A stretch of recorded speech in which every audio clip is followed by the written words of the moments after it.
Yes, good morning guys. Today we continue with chapter 5 in maths AP exercise 5.2 और हम लोग आज करने जा रहे हैं क्वेश्चन नंबर 8. क्वेश्चन नंबर 7 तक हमने कर लिया था. नाउ सी क्वेश्चन नंबर 8 पहले हम लोग ध्यान से रीड कर लें. जल्दी आप लोग शेयर कर लो आसपास में से क्वेश्चन. बुक शेयर कर लो, बुक शेयर कर लो, बाद में बुक खोल लेना. क्वेश्चन का देखना ज़रूरी है भाई. क्वेश्चन जब रीड किया जाए, आपकी बुक ना खुली हो तो आसपास में से आप देख लो. क्वेश्चन का देखना ज़रूरी है. देखो, an AP consist of 50 terms. एक एपी मतलब एपी की सीरीज. एपी की सीरीज मतलब एपी के जो नंबर हैं उसमें टोटल 50 नंबर है. ठीक है, मतलब एन आपको मिल गया, टोटल 50 नंबर है. इसका भी मतलब होता है, चलो आपने तो इतना ही समझा कि टोटल 50 नंबर है, मतलब 50वां नंबर लास्ट नंबर हुआ. टोटल 50 नंबर है तो जो 50वां नंबर है 50th टर्म, मैं दोनों में बोलूँगा. ठीक है, हिंदी में भी बोल रहा हूँ, इंग्लिश में भी आपको बोल रहा हूँ. 50th टर्म वो आपका लास्ट टर्म हुआ. ऑफ विच जो 50 नंबर है उसमें से थर्ड टर्म जो तीसरा नंबर है वो क्या है? 12. अच्छा, थर्ड टर्म को हम लोग क्या लिखते हैं? A3. थर्ड टर्म क्या है? 12 है. And the last term, last term मतलब an, वो कितना है? 106. और टोटल कितने टर्म हैं? और आपको क्या टर्म निकालना है? 29th term. A29 निकालना है. अब ध्यान दें, फिर से बता रहा हूं. टोटल वी हैव 50 टर्म्स, तो 50th टर्म लास्ट टर्म होगा, बराबर. और ये 50 नंबर जो हैं उसमें से तीसरा नंबर थर्ड टर्म 12 है, और nth टर्म लास्ट टर्म बोला गया. लास्ट टर्म वहां पे लास्ट टर्म लिखा हुआ है, लेकिन हम लोग लास्ट टर्म को क्या बोलते हैं? nth term. और तुमको वैसे इस सब में पता चल चुका है कि लास्ट टर्म है कौन सा? 50th टर्म लास्ट टर्म है. टोटल 50 नंबर हैं तो 50वां नंबर लास्ट टर्म हुआ, तो आप an की जगह A50 भी डाल सकते हो. चलो कोई बात नहीं, तुमने an लिख दिया. अच्छा, तुमको n तो पता है ना, तो यहाँ पे n की जगह 50 हो जाएगा, मतलब A50 106 हुआ, मतलब 50वां नंबर 106 हुआ. समझने की कोशिश करो बच्चा, हमेशा एक तरीके से नहीं जाया जाएगा रट के. थोड़े लॉजिकली बनो. और बहुत सिंपल लैंग्वेज में यूज़ कर रहा हूँ कि हमारे पास टोटल. और देखो, कभी भी एक पिक्चर क्रिएट करो. पिक्चर आप उस चीज़ की क्रिएट नहीं कर सकते हो जो आपको पता नहीं है. जो चीज़ें पता है उसकी पिक्चर क्रिएट होगी. 50 नंबर आपको दिखने चाहिए, कोई भी 50 नंबर दिख जाना चाहिए. ठीक है, अब 50 नंबर ही है तो मैं क्या बोल रहा हूँ? जो 50वां नंबर है वो लास्ट नंबर हुआ, बराबर. अपने पास लास्ट नंबर की वैल्यू क्या है? 106. ठीक है, तो ये A50 हुआ एक तरीके से, बराबर. और आपको निकालना क्या है? 29th term. देखो, कोई भी टर्म निकालने के लिए दो चीज़ें चाहिए होती है, A और D. कोई भी नंबर निकालने के लिए 29th टर्म हो या 20th टर्म हो या 35th टर्म हो, आपको दो चीज़ें चाहिए होती है, A और D. क्योंकि n तो आपको मिल गया ना. आपने जब बोला ना 29th टर्म निकालना है तो n तो 29 है. बाकी आपको क्या चाहिए? A और D. हमेशा याद रखना, A और D आपको मिल गया ना, काम हो गया. तो आपके पास क्या है? देखो, एक तो थर्ड टर्म है. मैंने आपको डायरेक्टली सिखाया था कि A3 की जगह हम क्या लिख सकते हैं? A+2D. ये आप लोग समझना कैसे आया. जैसे तुम हाँ बोल रहे हो, कैसे आया पूछूं?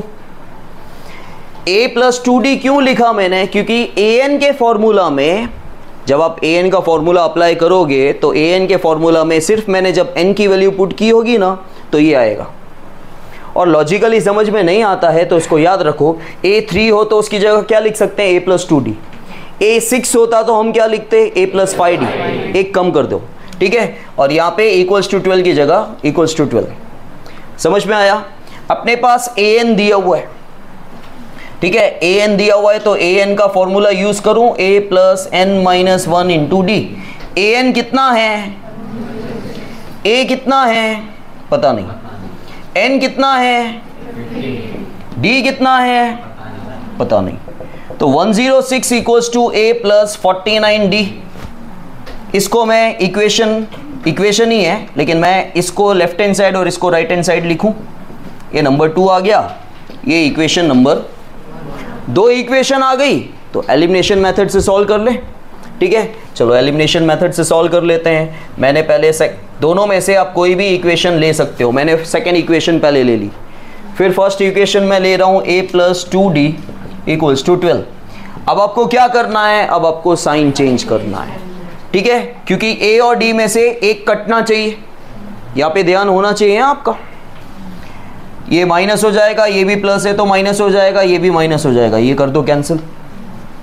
49 में से 2 गया, बड़े नंबर के आगे साइन प्लस माइनस, 106 में से 12 गया 94, बड़े नंबर के आगे sign. So d = 94 divide by 47, 47 2s d आ गया। अब d की वैल्यू दोनों में से कोई भी एक इक्वेशन में आप पुट कर दो, तो हम put d = 2 in equation 1। Equation 1 आपका है a + 2d,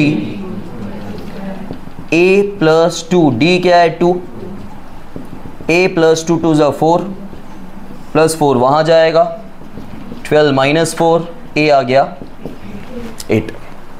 a और d आ गया ना। आपको क्या निकालना है, a29। a29 का फॉर्मूला क्या होता है, a + 28d, एक कम कर दिया।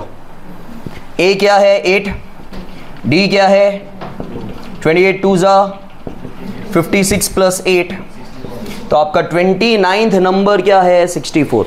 वैसे भी भाई आपका लास्ट नंबर an मतलब 50वां नंबर जब 106 था, तो बीच वाला नंबर 29 तो उससे पहले आता है, तो उससे कम ही होगा ना, ठीक है 64। समझ में आया, करो। Now guys, 9th sum, pay attention। देखो, if the third term and the 9th term of an AP are 4 and -8 respectively, which term of this AP is 0? तो बोला गया है थर्ड टर्म और 9th टर्म दिया हुआ है। कभी भी आपके पास याद रखना ऐसा ही होता है जैसा मैं बोल रहा हूँ। आपके पास क्वेश्चन में 2 टर्म दे रखे हो ना, AP की सीरीज़ क्या है और क्या नहीं है हमको नहीं पता, लेकिन हमको उस सीरीज़ का पर्टिकुलरली 2 टर्म पता है। जैसे अभी अभी जो क्वेश्चन किया वो भी वही था, 2 टर्म थे आपके पास, एक तो लास्ट टर्म था और एक आपके पास थर्ड टर्म था। यहाँ पे भी आपके पास 2 टर्म है। जब भी क्वेश्चन में आपके पास 2 टर्म होंगे ना, आपकी इक्वेशन बनेगी, और इक्वेशन से एलिमिनेशन से सॉल्व करोगे तब आपको a और d मिलेगा, फिर जाके जो आपको फाइंड करना है वो मिलेगा। यही पैटर्न है सम को सॉल्व करने का। आपके पास यहाँ पे थर्ड टर्म और 9th टर्म दिया हुआ है, ठीक है, और आपसे पूछा गया है कि इस AP के सीरीज का कौन सा टर्म 0 होगा, which term of this AP is 0। तो सबसे पहले इस AP के सीरीज का थर्ड टर्म कितना दिया हुआ है 4, और 9th टर्म कितना है -8। और आपसे पूछा गया है कि इस AP के सीरीज का कौन सा नंबर, कौन सा टर्म 0 होगा। तो जब कभी आपसे ऐसा पूछा जाए कौन सा, तो हमेशा आपको क्या मानना है, nth term, last term.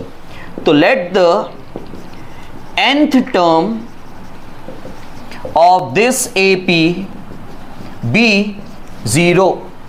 nth term मतलब an कितना हो जाएगा, देखो इसका मतलब क्या हो बताए, आपके पास नंबर दिए हैं, इसमें से तीसरा नंबर कौन सा है, 9वां नंबर, 4 5 6 7 8 9, 9th नंबर कौन सा है। तो आपसे पूछा गया है कि कौन सा नंबर 0 होगा। और देखो यहाँ पे 4 है, ओरल भी हो सकता है, ये सब ये ओरल भी हो सकता है। यहाँ पे 4 है, यहाँ पे -8 है, कहीं ना कहीं आपको A1 ही दिख रहा है, ये पॉजिटिव A1 है, ये नेगेटिव A1 है, ठीक है। तो शायद यहाँ पे 6, अच्छा ये नेगेटिव जा रहा है तो कम होता जाएगा मेरे ख्याल से, ठीक है। 4 2 0 -2 -4 तब जाके -8 आया। तो कौन सा नंबर 0 मिला, 4 5th, तो आंसर n का 5 आएगा। देखना आपसे वही पूछा है ना, इस सीरीज का कौन सा टर्म 5th टर्म, ठीक है, 5th टर्म मतलब n5, ठीक है, 0 होगा। तो आपने प्रैक्टिकली सॉल्व कर लिया, और आपको चाहिए ना तो आप फर्स्ट टर्म भी निकल सकते हो। अब यहाँ पे 4 है, ये रिड्यूस होता जा रहा है, तो यहाँ पे 6, यहाँ पे 8 है, a आपका 8 आएगा और d आपका -2 आएगा, देख लेना। देखो अब a3 आपके पास क्या है 4, a3 का मतलब होता है a + 2d, और a9 A9 का मतलब होता है A प्लस 8D। दो इक्वेशन मिल गई। मैंने क्या बोला था, क्वेश्चन में दो टर्म होंगे तो दो इक्वेशन मिलेगी, दो इक्वेशन को आप एलिमिनेशन से सॉल्व करोगे।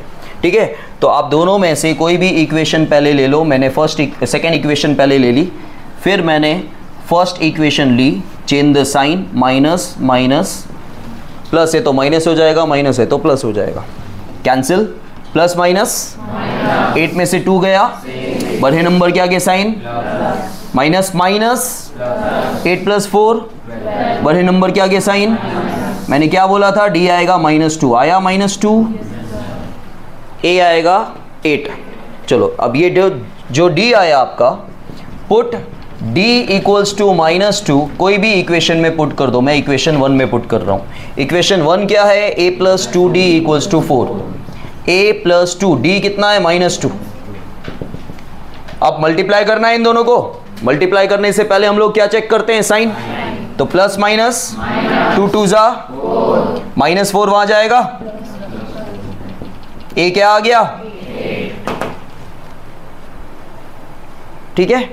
वो तुम भी कर सकते हो, इसमें कोई ऐसा नहीं है कि मैं टीचर हूं तो मैं कर सकता हूं। सिर्फ लॉजिकली चीज़ें समझो, और लॉजिकली एक बार समझ गए ना, तुम्हारे सामने कोई भी सम रख दिया जाएगा, आराम से आ जाएगा। टफ सम आते नहीं है, लेकिन कोई भी सम उटपटांग करके रख दिया जाए, तुमको खाली ये पता चलना चाहिए कि first term difference, total term कितना है, nth टर्म है कि नहीं है, बस इतना पता चल जाना चाहिए, आप अपने आप कर लोगे। अब a आ गया, d आ गया, हमको निकालना क्या है, हमको निकालना है कि कौन सा टर्म 0 होगा। तो हमने माना था nth टर्म 0 होगा, तो an 0 ले लिया। अब an 0 ले लिया तो an का फॉर्मूला यूज करो, a plus n minus 1d। और an क्या है, an है a कितना है 8, n कितना है वो तो निकालना है, d कितना है, ये यहां आ जाएगा तो -8, n माइनस 1 इंटू -2 जाएगा -2। जब डिवाइड में जाएगा वो -2 ही रहेगा। मैं बार बार बोल रहा हूं आपको, और इसी में मिस्टेक होगी, देखना आप ध्यान नहीं रखोगे। इनटू वाला नंबर जब डिवाइड में जाता है, या डिवाइड वाला नंबर इनटू में आता है, वो नेगेटिव से पॉजिटिव नहीं होता, या पॉजिटिव से नेगेटिव नहीं होता। समझ में आया? ये माइनस माइनस 2 4 जा, -1 इस साइड आएगा तो n आ जाएगा आपका 5। बोला था मैंने n 5 आएगा, तो यही लॉजिक है।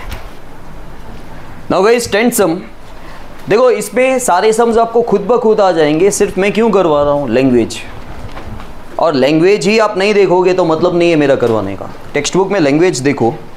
The 17th term of an AP तो हर बार आना ही है क्योंकि AP का ही सम हो रहा है। AP का जो 17th टर्म है, that exceeds its 10th term by 7। और ज़्यादातर कोशिश करो कि क्वेश्चन छोटा हो, तो एक बार अपने आपको दिमाग में बिठा दो, टेक्स्ट बुक रखो साइड में।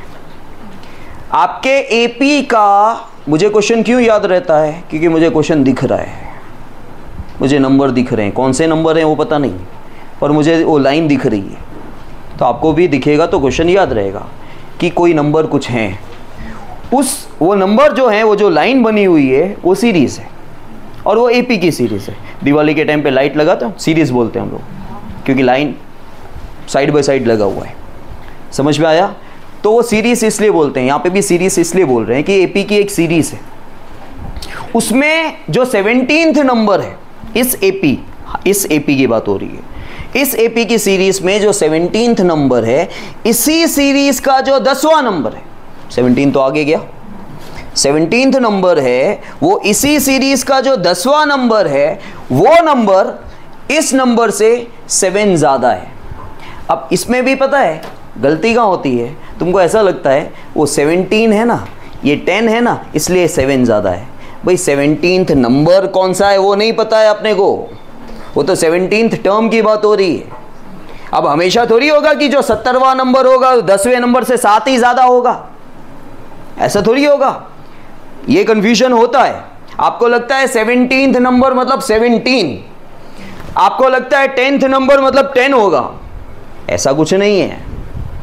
17th नंबर क्या है वो तो अपने को नहीं पता, जो भी है वो इसी सीरीज का जो 10वां नंबर है, ये 17th नंबर 10वें नंबर से 7 ज्यादा है और आपको डी निकालना है, कॉमन डिफरेंस।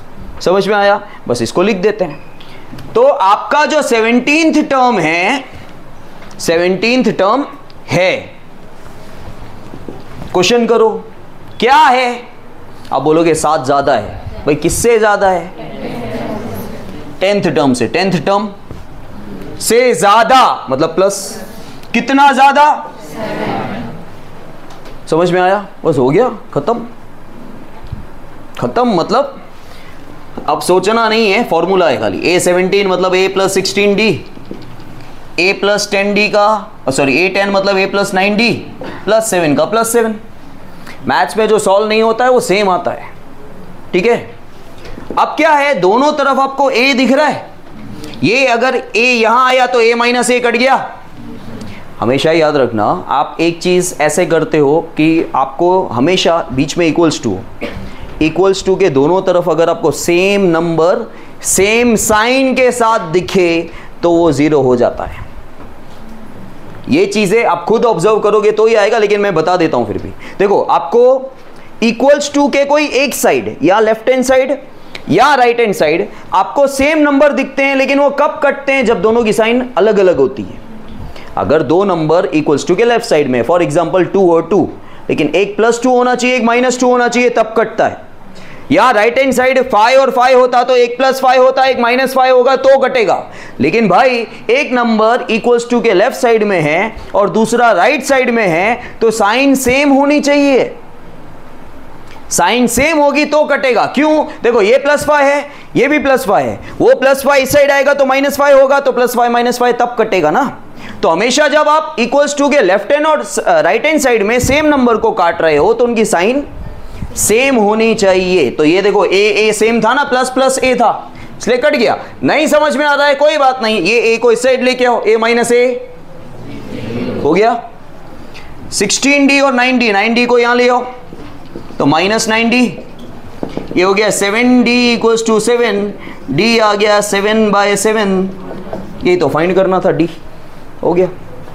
छोटा सा सम है, लेकिन ये मोटी सी इक्वेशन नहीं आएगी समझ में तो नहीं होगा। और इक्वेशन बनाने के लिए लाइफ की कभी भी इक्वेशन आप बना लो, हिंदी में तुमने है पीछे बोला ना तो इक्वेशन नहीं बनेगी। हमेशा इक्वेशन के अंदर 2 पार्ट होंगे। एक पार्ट बोलने के बाद बोल दो है, फिर क्वेश्चन क्या है तो आपको मिलेगा ज़्यादा है, कम है, इनटू है, डिवाइड है, जो भी है। लेकिन किससे, वो किससे पहले आता है, फिर ज़्यादा है, कम है, इनटू है, डिवाइड है पीछे आता है। तो इस एपी के सीरीज का 17th टर्म एक ऑब्जेक्ट लिख दिया है। क्या है? आप बोलोगे पहले ज़्यादा है, कम है, तो ज़्यादा है, 7 ज़्यादा है, लेकिन किससे वो पहले लिखना है। किससे? 10th टर्म से। 10th टर्म लिखा, से क्या ज़्यादा है, +7 हो गया। ठीक है, समझ में आया?